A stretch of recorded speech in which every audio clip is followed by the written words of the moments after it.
Ina mana, ina reo, ina karanga, maha o te wā, tēnā koutou katoa. Ki mana whenua e tēnā rohe, tēnā koutou. Ko ngā kohatu whakarekoreka o tamatia Pouhere, whenua te puke. Ko o tākaro te awa, ko Baird me Ward, ngā iwi whānau, no o te tahi o. Kei Pouhere Taonga o he mahi ana, hei Kaitohutohu a-Rohe, toku tunga mahi, ko Rosemary tōku ingoa, no reira tēnā koutou, tēnā tātou katoa. Hello, I'm Rosemary from Heritage New Zealand. I'm from Christchurch, born here. I still live here. This is my place. I work at Heritage New Zealand Pouhere Taonga, which is New Zealand's leading bicultural heritage agency. We're an autonomous Crown entity, mostly funded by the Ministry for Culture and Heritage, but also partly by membership and visitors to our properties. I've got some colleagues here because I just do one small aspect of Heritage New Zealand's work. We have many different types of heritage professionals, listing advisors, conservation architects, planners, archaeologists, and more. So,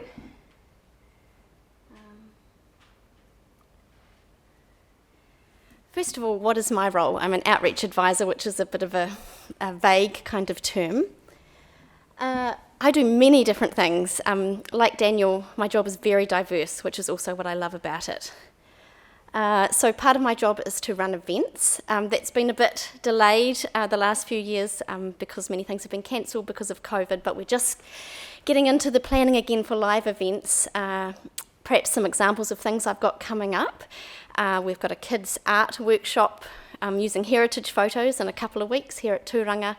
We are organising a Heritage Festival event in October at Te Wharewai Utu Kate Shepherd House, which is about women's experiences of growing up as girls in Christchurch, reflecting on the places. And there'll be more events. We're doing a stall at the A&P show featuring Māori rock art with some panels that we've been working on. I also do journalism work, media releases. I write for our internal publications, and that's just highlighting often interesting heritage stories, things that our staff have been involved in. I do work with local heritage groups sometimes, giving them advice on perhaps interpretation signage or helping them find resources. Sometimes we do joint events. Part of Heritage New Zealand's role is to list significant properties on the Rārangi Kōrero New Zealand Heritage List. And when we list a new place, it's very exciting because it's a real recognition of the significance of that place. And my colleague Robin here does that work of listing those places. And so sometimes we'll have a special event to celebrate and to recognise the work that the owners do. It's something that I've done over lockdown is I've done some podcasting work. I haven't really told you much about me yet, but I have a doctorate in oral history. So recording people's stories is a passion of mine.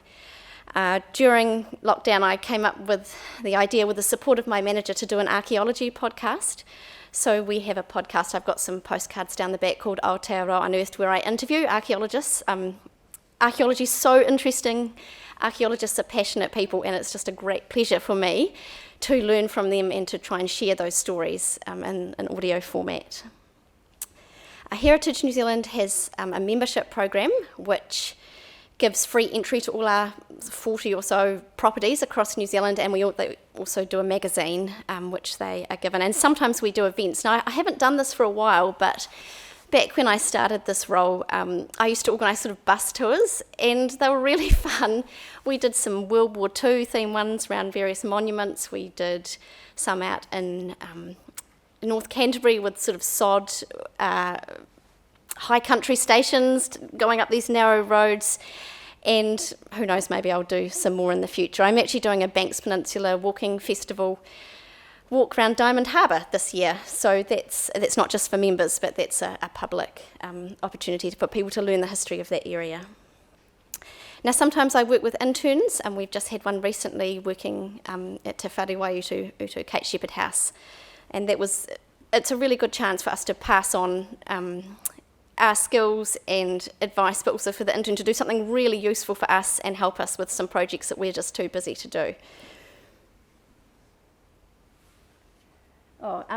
I've just got an example of one of my favourite projects that I did a few years ago for the Suffrage 125 celebration. I developed a partnership with Janet DeWatt, who is a Dunedin community artist, and we did this really fun outreach program where we held these. We made these big sort of suffrage-themed banners, and we did them in our heritage properties around New Zealand. And then at the end, we had this big exhibition in old government buildings in Wellington, which our minister came to and opened. And it was just a way for people to really engage with the story of suffrage and to think about what it meant for them in a creative way. This is another project I worked on recently, and actually this project is still running around the country, but my colleagues and my national team have taken it up to the North Island. So this was where we worked with a Massey University lecturer who'd done her doctorate on wool bale stencils and looked at it from the perspective of New Zealand's earliest marketing. And she put together this amazing exhibition, which we held at Totara Estate, which is one of our properties in Oamaru. And that project is continuing. I actually just had an email from her yesterday because she's now writing a book and has expanded it to woolsheds, and she was asking me about woolsheds that she could visit in the South Island, and I was able to think, oh yes, I've been to a lot of these amazing heritage woolsheds, and we'll be able to introduce her to the owners. Oh, that's the one coming up. I don't need to talk about that. Oh, I've already talked about that. So I think you can probably see that I really love my work. I'd call myself a public historian, so I'm all about sharing history with different groups of people and trying to enthuse and engage them and share the stories of our nation. I'm very lucky that my manager is supportive of me following my own personal interests while still doing my job. So the podcast is an example of that, and through that podcast project I've developed a relationship with the New Zealand Archaeological Association, and we are starting on a joint project where I am starting to do full life oral history interviews of sort of eminent early New Zealand archaeologists, because none of them have been interviewed. And so that is a project I see that will continue slowly, hopefully for many years, but it's very exciting for me to do these interviews and archive them. And make them accessible to other people and historians. Another thing I just love is our Heritage New Zealand properties. I don't know if any of you have been to them.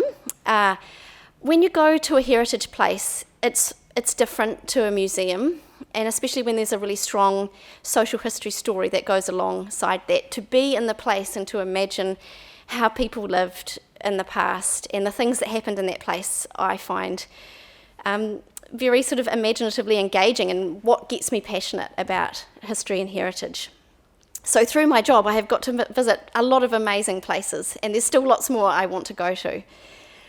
Another thing I love is just I have a wonderful team. So I work in the Christchurch office. We're just down between Coca and the art gallery.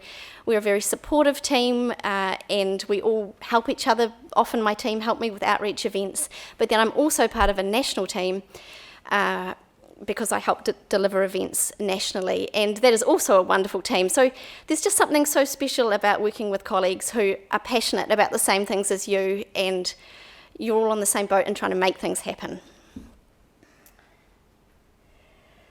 So perhaps now I can talk a bit about how I got into this role and some ideas for how you might.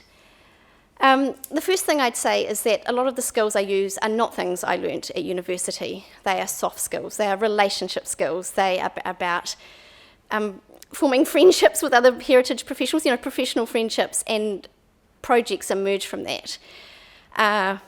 I work with the community, heritage groups, and it's just all about the relationships that you can form with those people. Also, obviously, I think sort of just practical technical skills are incredibly valuable, and you are a younger generation, you'll be probably far better than me, but even my small ability to audio edit and to work with editing has been very useful to me. And so if you have design skills or those kind of technical skills, that's very helpful. So I did a master's at the University of Canterbury in history, and then I took a year off and I think I did about 4 jobs in my year off. I did a 3-month contract at the Māori Land Court. I worked on a flu study project where we were out at the airport getting people to get tested. I did some transcribing. I worked with a kids program, and I think what Daniel said really resonated. I've worked so many part-time jobs and contracts. After I finished my PhD, I was a swimming instructor part-time. I did a lot of post-earthquake contract work, interviewing people. I worked for 3 years with a Department of Management project at the uni, interviewing infrastructure workers. I did contract work for the City Council, doing heritage reports, updating heritage reports for places on their schedule.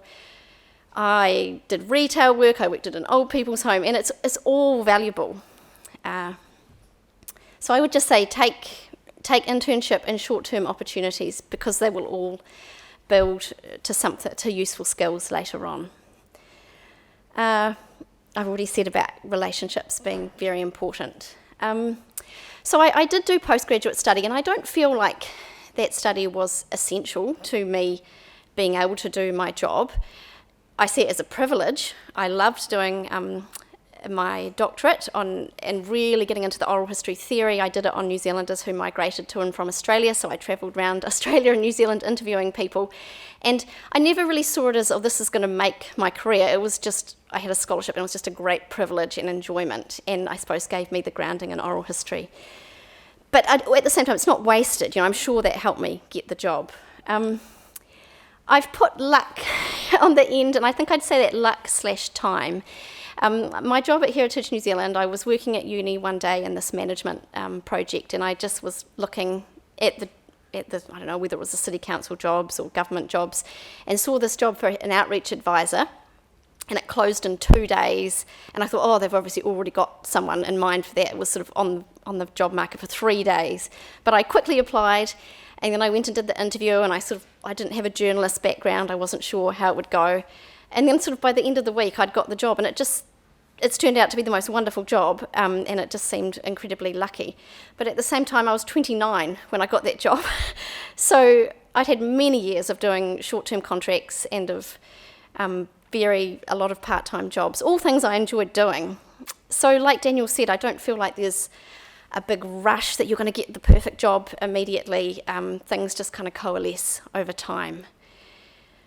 Yeah, and very happy to talk and answer questions afterwards, as are my colleagues, so I hope to talk to you more then. Thank you.